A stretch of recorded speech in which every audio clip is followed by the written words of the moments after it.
Setelah mendapatkan banyak masukan dari para menteri, para ahli kesehatan, dan juga para kepala daerah, saya memutuskan untuk memberlakukan PPKM darurat sejak tanggal 3 Juli hingga 20 Juli 2021, khusus di Jawa dan Bali.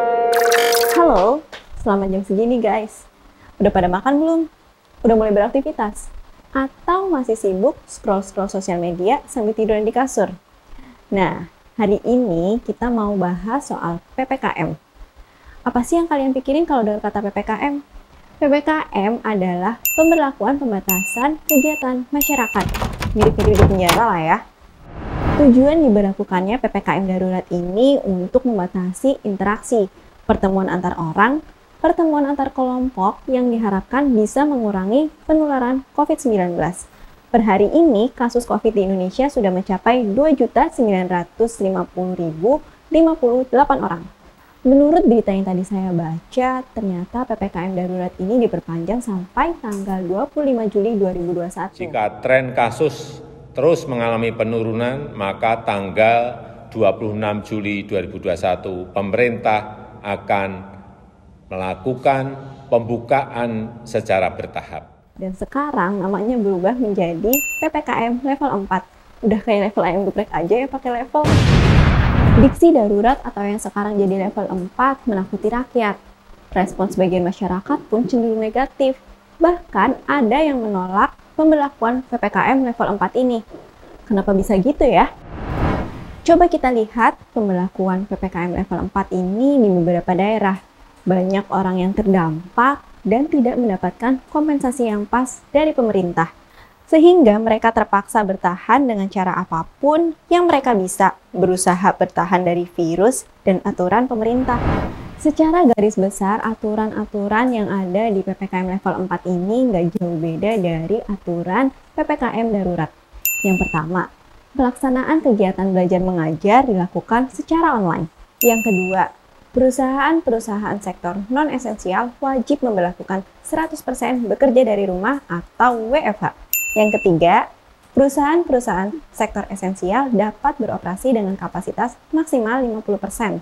Yang keempat, supermarket, pasar tradisional, toko kelontong, dan pasar swalayan hanya dapat beroperasi hingga pukul 8 malam dengan kapasitas pengunjung maksimal 50%.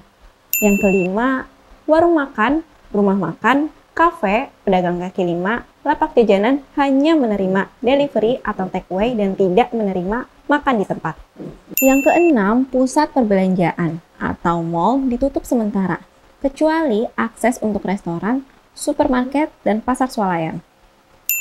Yang ketujuh, pelaksanaan kegiatan konstruksi atau infrastruktur publik dapat beroperasi 100% dengan menerapkan protokol kesehatan yang ketat. Yang kedelapan, tempat ibadah seperti masjid, musola, gereja, pura, vihara, dan kelenteng tidak mengadakan kegiatan peribadatan atau keagamaan berjemaah selama PPKM dan mengoptimalkan ibadah di rumah. Yang kesembilan, fasilitas umum seperti area publik, taman umum, tempat wisata umum, dan area publik lainnya ditutup sementara. 10. Kegiatan seni, budaya, olahraga, dan sosial kemasyarakatan yang dapat menimbulkan keramaian dan kerumunan ditutup sementara. Yang ke-11, transportasi umum atau kendaraan umum, angkutan massal, taksi konvensional maupun online, dan kendaraan sewa dapat beroperasi dengan peraturan kapasitas maksimal 70% dengan menerapkan protokol kesehatan yang ketat. 12. Pelaksanaan resepsi pernikahan ditiadakan selama penerapan PPKM. 13. Pelaku perjalanan domestik yang menggunakan mobil pribadi, sepeda motor, transportasi umum jarak jauh seperti pesawat, bus, kapal laut, dan kereta api wajib menunjukkan kartu vaksin, minimal vaksinasi dosis pertama, menunjukkan hasil PCR H-2 untuk pesawat, serta antigen H-1.